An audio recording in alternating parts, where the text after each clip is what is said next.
Hello everyone, welcome back to our channel. It's DC technical here. और आज हम लोग बात करेंगे, यदि आपका कंप्यूटर पुराना है या नया भी है, थोड़ा आपने सस्ता लिया था बजट के चक्कर में, बजट की प्रॉब्लम थी कुछ भी, और कंप्यूटर बहुत स्लो हो गया है।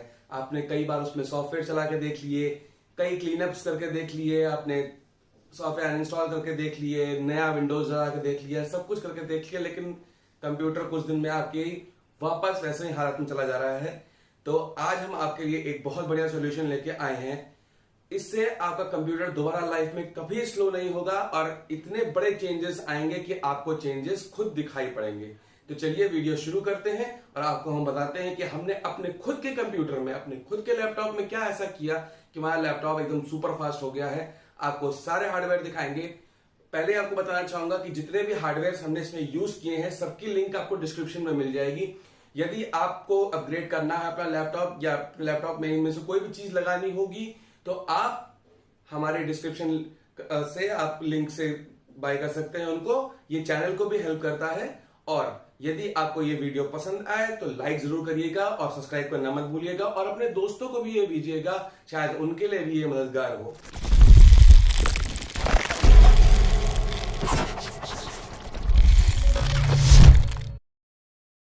दोस्तों, शुरू करने के पहले हम आपको ये दिखा देते हैं कि ये हमारा लैपटॉप है। ये 2016 का लैपटॉप है। ये इसके ऊपर मैंने स्क्रीन चढ़ा रखी है क्योंकि ये बहुत स्क्रैचेस थोड़े से इसमें पड़ने लग गए थे, तो स्क्रैचेस ना पड़े इसलिए मैंने इसके ऊपर स्क्रीन चढ़ा रखी है। और मैं आपको अब दिखाऊंगा कि मैंने इसमें हार्डवेयर चेंजेस क्या क्या किए हैं, जिसकी वजह से अब ये बहुत तेज हो गया है। सारे हार्डवेयर चेंजेस दिखाने के बाद हम आपको दिखाएंगे कि लैपटॉप की स्पीड क्या है। ये 2016 का लैपटॉप है जिसमें कि इंटेल का i3 जनरेशन 6 प्रोसेसर लगा है, जो विंडोज 11 को सपोर्ट भी नहीं करता है। और हमने इसमें विंडोज 11 ही डाल रखी है। उसके बाद भी आप स्पीड देखिएगा, मज़ा आ जाएगा है बिल्कुल। सबसे पहला जो हम लोगों ने चीज़ ऐड की है इसमें, वो है हमारी SSD। हमने इसमें 1 TB की हार्ड डिस्क लगी हुई थी। उस 1 TB की हार्ड डिस्क को हटा के हम लोगों ने यहाँ पे 256 GB की SSD लगाई है। क्यों 256 GB? क्योंकि हम लोगों ने सिर्फ उसको C के लिए रखा है, सिर्फ जहां विंडोज का पार्टीशन रहता है सिर्फ उसके लिए रखा है। और बाकी के लिए हम लोगों ने हार्ड ड्राइव को ही यूज किया अपने स्टोरेज के लिए। सिर्फ विंडोज जहां से रन होती है, C ड्राइव जो आपका होता है, C पार्टीशन, सिर्फ उसके लिए। और उसके लिए 200 GB मोर देन इनफ होती है, इसीलिए हमने 256 GB का इस्तेमाल किया है। अब इसे आपको मैं खोल के दिखाता हूं कि हमने कहाँ लगाई है हार्ड ड्राइव।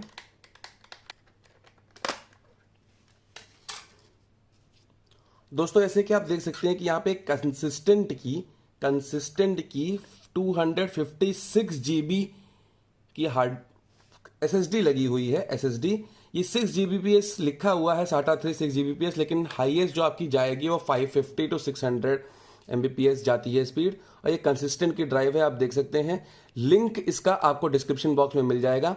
एक चीज़ ध्यान रखें, जब आप अपने हार्ड डिस्क को बाहर निकालेंगे तो आपको ये जो फ्रेम इसमें लगा हुआ है, ये जो ब्लैक कलर का फ्रेम आपको पूरा दिखाई पड़ रहा है, ये आपके हार्ड डिस्क में लगा होता है। बहुत नॉर्मली आपको इसको खोलना होता है, ये ऐसे यूँ ऐसे खुल जाता है। इसमें ये ऐसे आके कनेक्टर्स होते हैं लाइक अ लेगो, ये आपका खुल जाएगा और इसमें छेद बने होते हैं। आपको बस सिर्फ सिंपल सा इसमें इसको ऐसे पूरे साइड, चारों साइड से इंसर्ट कर देना है।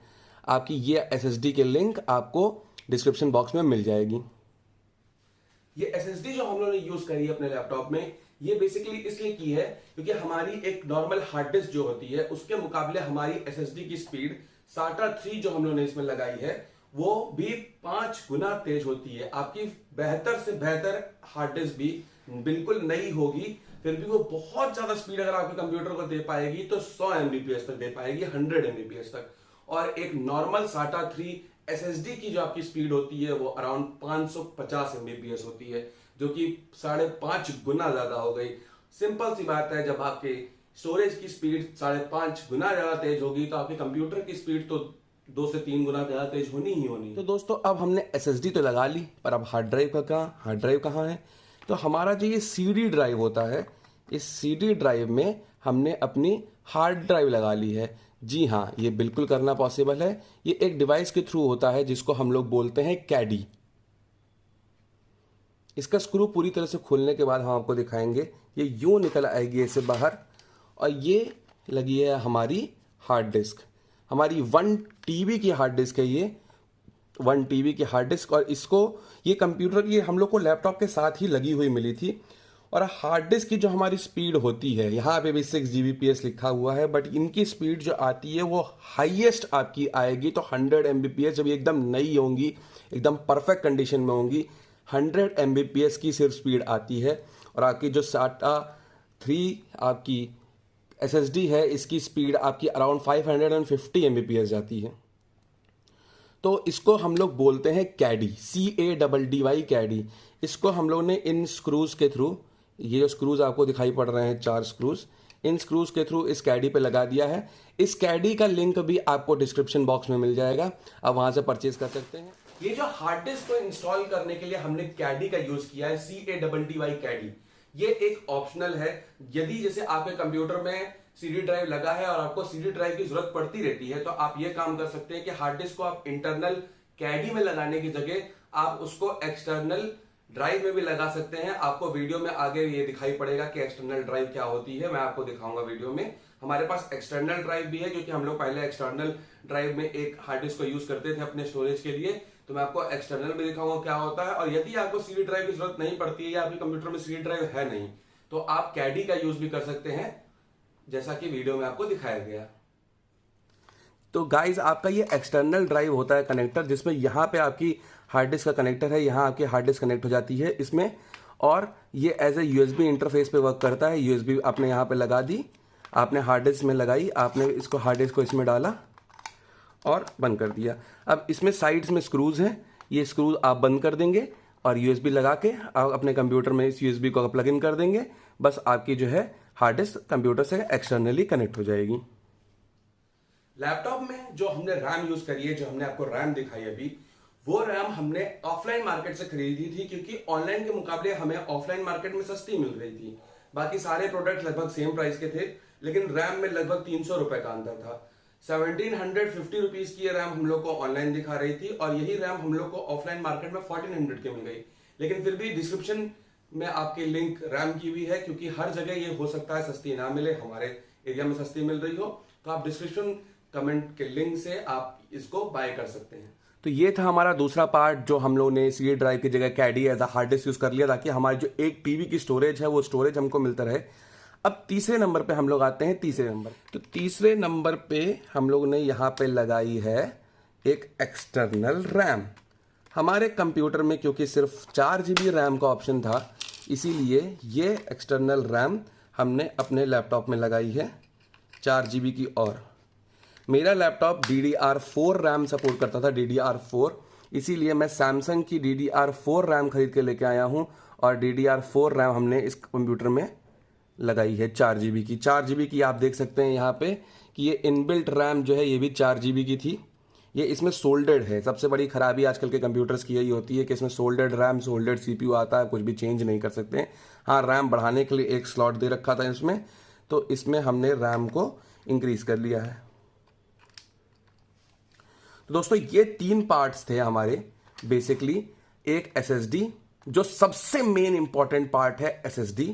उसके बाद हमारा हार्ड डिस्क को, क्योंकि हमको स्टोरेज की जरूरत थी इसलिए हमने हार्ड डिस्क लगा दी। और इसके बाद हमारा आता है रैम, क्योंकि हमको रैम 4 GB से 8 GB करनी थी। चलिए वीडियो में आगे बढ़ते हैं।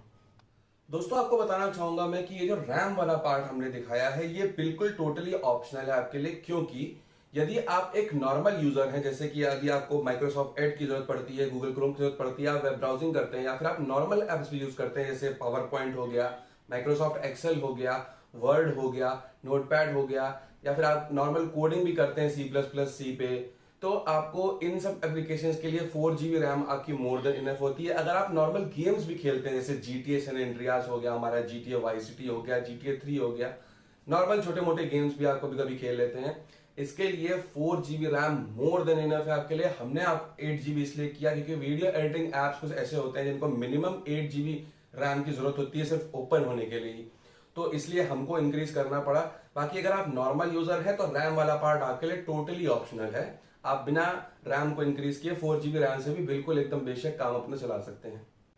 तो गाइस जैसा कि आप देख सकते हैं कि हमने सारे पार्ट अपनी अपनी जगह पे लगा दिए हैं फिर से।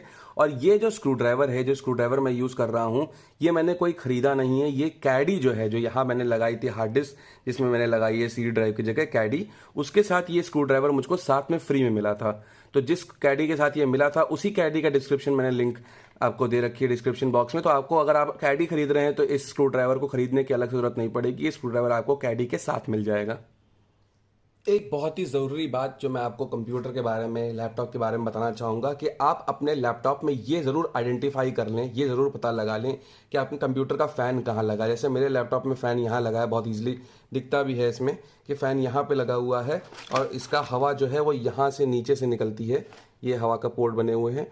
तो आप ये ध्यान दें कि आप जब भी लैपटॉप यूज़ कर रहे हैं तो ये जगह और ये जगह, यह दोनों ही जगह एकदम ओपन रहें, खुले स्पेस पे रहें। जैसे आप इसको चदरे पे ना रखें, बिस्तर पे ना रखें, गद्दे पे ना रखें, टेबल पे रखें लैपटॉप को, ताकि ये हवा इजीली खींच सके, ताकि आपका CPU जो है वो भी कूल रहे। CPU जितना ज़्यादा कूल रहेगा आपका, जितना ठंडा रहेगा, उतना ईजिली आपका CPU वर्क करेगा। तो चलिए अब एक बार इस कंप्यूटर को आपके सामने चला के दिखाते हैं, इस लैपटॉप को, कि इसकी स्पीड कैसी हो गई है, कितनी तेज स्पीड हो गई है। तो दोस्तों हमने सारे कंपोनेंट्स आपको दिखा दिए कि हमने क्या क्या इसमें लगाया, कैसे लगाया है। आइए अब इस कंप्यूटर की एक्चुअल टेस्टिंग पे चलते हैं और देखते हैं कि इसकी स्पीड कैसी आ रही है। Guys, one thing I would like to tell you that कि अपने SSD को सिर्फ और सिर्फ हार्ड डिस्क की जगह ही लगाइएगा। ऑप्टिकल ड्राइव मतलब CD ड्राइव की जगह SSD को इंस्टॉल मत करिएगा, क्योंकि आपको जो आपकी SSD की फुल स्पीड है वो आपको सिर्फ और सिर्फ आपके हार्ड डिस्क के ड्राइव में मिलेगी। और Windows 10 या Windows 11 को आपको फॉर्मेट करने के लिए GPT फॉर्मेट की जरूरत पड़ती है, जो कि आपका कंप्यूटर अपने आप कर लेगा, जो मैंने बताया है आपको विंडोज इंस्टॉलेशन का तरीका है उससे। तो आपको उसके लिए SSD को हार्ड डिस्क ड्राइव में ही लगाइएगा, और हार्ड डिस्क अगर आपको लगानी है तो उसको आप CD ड्राइव में कैडी के थ्रू लगाइएगा। SSD को कैडी के थ्रू, SSD को ऑप्टिकल ड्राइव की जगह, CD ड्राइव की जगह मत लगाइएगा। SSD को हमेशा हार्ड डिस्क की जगह ही लगाइएगा। तो गाइस जैसा कि आप देख सकते हैं कि हमारा लैपटॉप एक जगह पे हम लोगों ने सेट कर दिया है, और अब इसको हम ऑन करते हैं और देखते हैं ये कितने सेकंड्स में ऑन आता है। 2 3 4 5 6 7 8 9 10 11 12 12 सेकंड में गाइस हमारा लैपटॉप जो है वो बूट कर गया है। अब मैं इसको ज़रा पासवर्ड डाल के खोल देता हूं और फिर मैं आगे दिखाता हूं। तो लैपटॉप हमारा पूरी तरह खुल चुका है गाइस, और मैं इसको इसलिए इस स्क्रीन पे लेके आया हूं ताकि आप लोग को मैं दिखा सकूं कि यहाँ पे एकदम साफ लिखा हुआ है ऊपर ही बड़े बड़े शब्दों में कि your PC does not meet the minimum hardware requirement recommended for Windows 11। इसका मतलब ये होता है कि आपका जो कंप्यूटर है, हमारा जो पर्सनल कंप्यूटर है, वो जो एक मिनिमम रिक्वायरमेंट होती है हार्डवेयर की, वो सपोर्ट नहीं करता है। अब ये क्या मिनिमम रिक्वायरमेंट है? वो है हमारा प्रोसेसर मिनिमम हमारे कंप्यूटर्स को 8th जनरेशन चाहिए। 8th जनरेशन का हमारा कंप्यूटर होगा तभी सिर्फ हमारा प्रोसेसर वर्क करेगा उस पर, ये Windows 11। लेकिन हमारे पे 6th जनरेशन लगी है, लगभग 2-2.5 साल पुरानी और हम लोग का जनरेशन है, इसलिए इस पे सपोर्ट नहीं करता Windows 11। लेकिन फिर भी मैंने इस पे Windows 11 ही डाल रखा है, क्योंकि इनसाइडर के थ्रू डल जाता है। अब जब SSD इसमें लग गई है तो SSD में विंडोज़ को कैसे इंस्टॉल करना है आपको फिर से, यदि आपको उसका वीडियो चाहिए तो डिस्क्रिप्शन लिंक में मैं आपको एक वीडियो दे दूंगा। उसमें मैंने पूरी तरह बता रखा है कि आपको अपनी पेन ड्राइव को, क्योंकि CD ड्राइव तो आपने निकाल दी है, तो आप अपने पेन ड्राइव को कैसे बूटेबल बना सकते हैं जिसके थ्रू आप फिर से अपने SSD में विंडोज़ को इंस्टॉल कर पाएंगे। ये मैंने आपको दिखाया कि Windows 11 इसमें इंस्टॉल है। सबसे बड़ा प्रूफ Windows 11 में यहाँ पे बार आता है नीचे, और मैं आपको खुद खोल के दिखाता हूँ कि जैसे मैंने Microsoft Edge खोला, आपने खुद देखा कि ये कितने जल्दी खुला। अब मैं आपको फिर से दिखा दूँ एक बार। मैंने अगर इसको मैं बंद करूँ और फिर से खोलूँ तो आप खुद देखिए कि Microsoft Edge की स्पीड कितनी तेज हो गई है अब खुलने की। ये कितनी तेज खुल रहा है, आपको दिखाता हूँ कुछ भी खोल के। जैसे मान लीजिए ये YouTube है, YouTube मैंने खोला, देखिए कितना इजीली खुल गया। मेरे पास एक बहुत बेसिक सा 50 Mbps का प्लान है, जैसे कि मैं आपको दिखा दूँ 50 Mbps का प्लान अपना।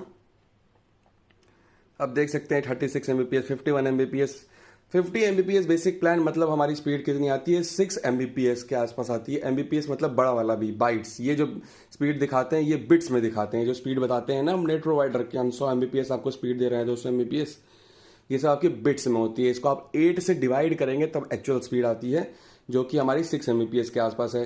मैं अपना खुद का चैनल अगर खोलूँ तो आप देख सकते हैं 50 Mbps की स्पीड में बहुत नेट चलता नहीं, लेकिन फिर भी हमारा वर्कलोड बहुत सही है इस पर। जैसे मैंने मान लीजिए इसमें गूगल खोला, google.com, हम लोग गूगल पे गए, ईजिली खुल गया। उसके बाद हम लोग गए DC टेक्निकल, जो हमारा चैनल है, DC टेक्निकल खुल गया। इसके बाद हम लोग जाएंगे अगर इमेजेस पे, तो नेट पे सबसे पहली ही इमेज जो आती है वो हमारे ही चैनल की आती है, वो मेरी ही इमेज आती है। ये भी मेरी इमेज है और ये भी मेरी ही इमेज है। सो आप देख सकते हैं कि एकदम परफेक्टली सब कुछ चल रहा है, खुल रहा है। अब मैं आपको चल के अपनी स्टोरेज में दिखाता हूँ कि मेरी स्टोरेज जो है वो कितने, कहाँ मैंने कहाँ बनाई है और बाकी मेरी हार्ड डिस्क कहाँ शो कर रही है। तो यदि अगर हम लोग माई PC अपना खोलें, दिस PC, तो हमारी ये लोकल डिस्क C दिखा रही है, ये हमारी SSD है, जो कि 256 GB में से 237 GB हम लोग को मिलती है। ये हम लोग की SSD है C में। अब बाकी जो मेरी 1 TB की हार्ड डिस्क थी वो मैंने ये 2 पार्टीशन कर रखे थे, क्योंकि पहले इसमें मेरी विंडोज़ इंस्टॉल थी और ये दूसरा। तो आपने देखा कि ये कंप्यूटर भी एकदम परफेक्ट चल रहा है। कोई भी चीज़ आप कर रहे हैं, कोई बिल्कुल भी स्लो डाउन कुछ नहीं है, एकदम सब कुछ परफेक्ट खुल रहा है, सेटिंग्स खुल रही हैं नॉर्मली।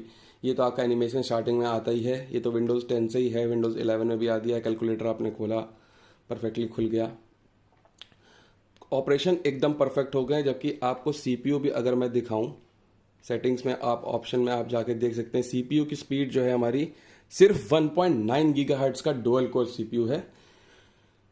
आप परफॉर्मेंस में जाएंगे तो आप देख सकते हैं कि आप सब कुछ जीरो पे है। CPU थोड़ा सा यूज़ हो रहा है क्योंकि ये पुराना है। इसके बाद आप देखिए मेमोरी भी हमारी हम लोग ने 8 GB कर ली थी, 3.5 GB अभी यूज है। डिस्क जीरो जो हम लोग की है, ये हम लोग की SSD है। ये डिस्क जीरो देखिए यहाँ पे एकदम साफ लिखा हुआ है SSD 256 GB, और कोई बिल्कुल एकदम ग्राफ नीचे है, कोई बहुत ज़्यादा ये यूज़ भी नहीं हो रही है। इसके बाद डिस्क 1 हमारी जो है ये हम लोग की हार्ड डिस्क है। हार्ड डिस्क क्योंकि सेकेंडरी स्लॉट में है, उसका कंप्यूटर को तब तक कोई यूज़ नहीं है जब तक आप कोई डेटा कॉपी पेस्ट नहीं कर रहे हैं उसमें अब, इसलिए ये भी जीरो पे है। वाईफाई हमारा यूज़ हो नहीं रहा है और हम लोग कोई गेम वेम खेल ले रहे हैं, इसलिए GPU भी हमारा बहुत ही कम पे है। CPU सिर्फ इसलिए यूज़ हो रहा है क्योंकि CPU हमारा पुराना, आप देख सकते हैं स्पीड 1.9 गीगाहर्ट्ज़, 1.99 गीगाहर्ट्ज़ तो इसकी फुल स्पीड है। 1.99 गीगाहर्ट्ज़ के ऊपर ये जाता ही नहीं है, तो कोई मतलब ही नहीं है। और CPU सोल्डेड है तो हम लोग चेंज कर भी नहीं सकते, लेकिन CPU इज़ हमारा मोर देन इनफ। आप यहाँ देख सकते हैं यहाँ पे कि i3 6006 मतलब ये 6 जनरेशन 2 गीगाहर्ट्ज़ इसकी हाईएस्ट स्पीड है, इसके ऊपर ही जाता ही नहीं है। 2 गीगाहर्ट्ज़ भी ज़्यादा दिखा रहा है, 1.9 ही रहता है, उसके ऊपर ये जाता ही नहीं है। मैं आपको फिर से दिखा दूं एक बार, अगर मैं शट डाउन करूं इसको, आपके कैमरे पे मैं दिखाता हूं शट डाउन करके फिर से ऑन करने का टाइम। तो ये शट डाउन हुआ कंप्यूटर और ये कंप्यूटर हमारा बंद हो गया। बगल में लाइट अभी जल रही है, अभी भी जल रही है। जब ये लाइट बंद होगी तो मैं आपको बता दूंगा, जो कंप्यूटर बंद होने की लाइट होती है। और ये लाइट अब बंद हो गई। अब हम लोग अपने कंप्यूटर को फिर से रिस्टार्ट करके, रिस्टार्ट नहीं, सिर्फ से आपको स्टार्ट करके ऑन कैमरा दिखाऊंगा। बटन मैंने दबा दिया है, आप खुद ऑन कैमरा देख लीजिए कि ये कंप्यूटर अब कितने जल्दी स्टार्ट हो रहा है। और सामने आपके हम लोग का लैपटॉप स्टार्ट भी हो गया है। और मैं आपको दिखाना चाहूँगा जो हम लोगों ने प्रोडक्ट्स इसमें से निकाले हैं या फिर यूज़ किए हैं। ये हमारी CD ड्राइव थी जो हमने निकाल दी है इसमें से, और इसके बाद ये हमारा हार्ड डिस्क का पैकेट है। SSD का जो SSD हमने यूज़ कर रही है, इस पर लिखा हुआ है 4499, लेकिन ये इतनी महंगी नहीं है, ये 1900 रुपीज़ 2000 रुपीज़ के आसपास मिल जाती है, तो आप देख सकते हैं। और ये हमारा है कैडी का पैकेट जिसमें हम लोगों ने हार्ड डिस्क लगाई है, हार्ड डिस्क लगा के सेट किया है। ये भी हम लोग को 233 रुपीज़ के आसपास मिली थी। आप डिस्क्रिप्शन लिंक में जाके अपना आप इसको बाई कर सकते हैं। सेकेंड हार्ड डिस्क कैडी जो है, इसको CADDY कैडी बोलते हैं। ये आप अपने CD ड्राइव की जगह हार्ड डिस्क को लगा सकते हैं।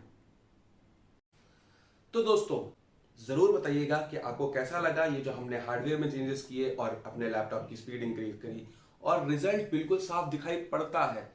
इसीलिए आप इस वीडियो को लाइक करें और अपने दोस्तों या किसी जरूरतमंद को जरूर शेयर करें। क्या पता आप किसकी मदद कर दें।